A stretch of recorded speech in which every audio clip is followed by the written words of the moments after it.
On a star-studded night, while silence enveloped the landscape, a donkey named Marcello peacefully grazed the grass in the field, not far from the hut where his owner, Mr. Giuseppe, slept soundly. Suddenly, a shrill noise pierced the quiet of the night. Marcello, always alert, perked up his ears.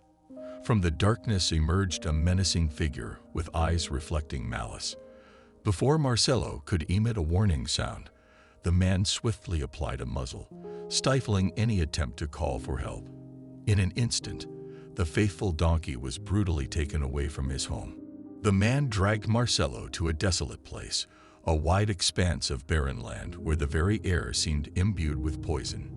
In that deserted place, many donkeys, reduced to mere shadows of their once robust forms, trudged around heavy millstones. Their eyes expressed a profound and unfathomable despair, reflecting a fate that now seemed to await Marcello as well. The masters of that place were a group of cruel and greedy men who embodied pure wickedness, forcing the donkeys to work incessantly, barely feeding them enough to keep them alive, while whipping them to maximize their exploitation. Despite the desperate situation, Marcello did not lose hope and attempted to escape numerous times. Each attempt, however, ended in failure and severe punishments. Every lash he received seemed to steal a piece of his soul, weakening him day by day. In less than a week, he found himself on the brink of complete despair. However, an unexpected turn of events was about to change the course of events. One day, while the gates of the property were temporarily open due to a malfunction, Marcello saw an opportunity that would hardly come again. He was so weak and thin that the chains around his feet had loosened. As he struggled with the fear of the possible consequences of another escape, a voice startled him. A magpie, with feathers as white as snow and eyes full of wisdom, landed beside him and urged him on. "Marcello, why hesitate? This might be your last chance. Don't let it slip away." The magpie, who had observed everything from the top of a nearby tree, encouraged Marcello with such conviction that the donkey found the courage to act. Without further hesitation, he freed himself from the chains and swiftly fled the estate. The magpie flew by his side, guiding him along the way. Despite the escape, the cruel landowners did not remain powerless. They quickly mounted their horses and pursued Marcello. At that moment, fate seemed to conspire against him. A violent rain began to fall, turning the ground into a sticky mud that hindered his escape.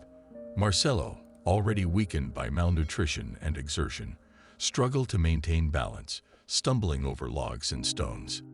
Despite the obstacles, the magpie did not abandon him. It flew above the clouds, avoiding the storm, but continued to encourage Marcello. "Don't give up, Marcello. Please, keep going." Its voice echoed like a beacon of hope amidst the chaos. Finally, when it seemed that the villains were about to catch up with him, the rain suddenly ceased, restoring Marcello's ability to clearly see the escape route. With a renewed spirit of hope, Marcello noticed that his true owner's settlement, Mr. Giuseppe, was only 300 meters away. With the last remaining strength, he ran towards that safe haven. Seeing the settlement, the criminals abandoned their pursuit, finally leaving Marcello free. Mr. Giuseppe, rushing out of the hut, welcomed Marcello with a heartfelt embrace. The magpie descended from the sky, approaching them. Marcello, with a look of gratitude, asked the magpie why it had believed in him so much. "When you're in the midst of the storm, you'll never see the end if you don't hold on to hope. From the heights where I flew, I could see your path to safety, something you couldn't see," the magpie calmly replied. This story teaches us that even in the darkest moments, hope is always present if you're willing to keep fighting. It teaches us that adversities can only triumph if you succumb to defeatism. Marcello learned that, despite storms seeming endless, they will eventually pass, and what matters is following that beacon of hope that guides you out of darkness. If this story has inspired you, remember not to let the chains of fear, others' judgment, or your worries stop you. The only obstacle that can truly prevent you from moving forward is your own mind. Consider this tale as an invitation to rise above life's storms, so you can see that freedom is waiting for you.